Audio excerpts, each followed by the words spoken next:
49 పుష్ప 2 సెట్లో అల్లు అర్జున్ కు శస్త్రచికిత్స చేస్తున్న original doctor. Pushpa 2 the rule కోసం అల్లు అర్జున్ తన సర్వశక్తులు పెడుతున్నారు. చాలా రోజుల క్రితం ఈ సినిమాపై పెద్దగా బజ్ లేదు.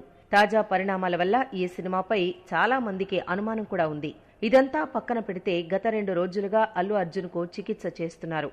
ఆయనకు విపరీతమైన గాయాలు కావడంతో వెంటనే ఒరిజినల్ డాక్టర్ రమేష్ ను పిలిపించి షూటింగ్ స్పాట్లోనే ట్రీట్మెంట్ చేస్తున్నారు. ఇదంతా షూటింగ్లో ఓ భాగమే. ముందుగా డాక్టర్కు కూడా ఏ విషయం చెప్పకుండా చిత్ర నిర్మాతలకు బంధువైన డాక్టర్ రమేష్ ను జూబ్లీ హిల్స్ నుంచి రప్పించారు. తీరా వచ్చాక షూటింగ్ అని తెలిసి ఆయన ఆనందభరితుడయ్యాడు. అయితే ఇక్కడ చిన్న ట్విస్ట్ ఉంది. షూటింగ్ తర్వాత గ్యాప్లో ఆయనకు అకామిడేషన్ లేదు. తన కారులోనే ఎక్కువసేపు ఉండలేడు. మేనేజర్లు కూడా పెద్దగా పట్టించుకోలేదు. వెంటనే నిర్మాతలకు ఫోన్ చేస్తే డాక్టర్కు సెపరేట్గా క్యారవాన్ను అప్పటికప్పుడు ఏర్పాటు చేశారని తెలిసింది. పుష్ప షూటింగ్ అంటేనే భారీగా ఖర్చు పెట్టే బ్యానర్. అందులో నిర్మాత తాలూకు మనిషి కాబట్టి గౌరవం ఇవ్వాల్సిందే. ఈ విషయం తెలియక అక్కడి మేనేజర్లు సరైన ఏర్పాట్లు చేయకపోవడంతో డాక్టరే కలగజేసుకోవాల్సి వచ్చింది.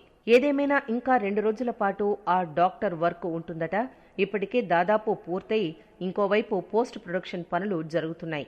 ఇటీవలే పుష్ప 2కు కౌంట్ డౌన్ 75 డేస్ అని ఇటీవలే ప్రకటన ఇచ్చారు దర్శక నిర్మాతలు. సుకుమార్ దర్శకత్వం వహిస్తున్న ఈ సినిమా డిసెంబర్ 5న విడుదల కాబోతోంది.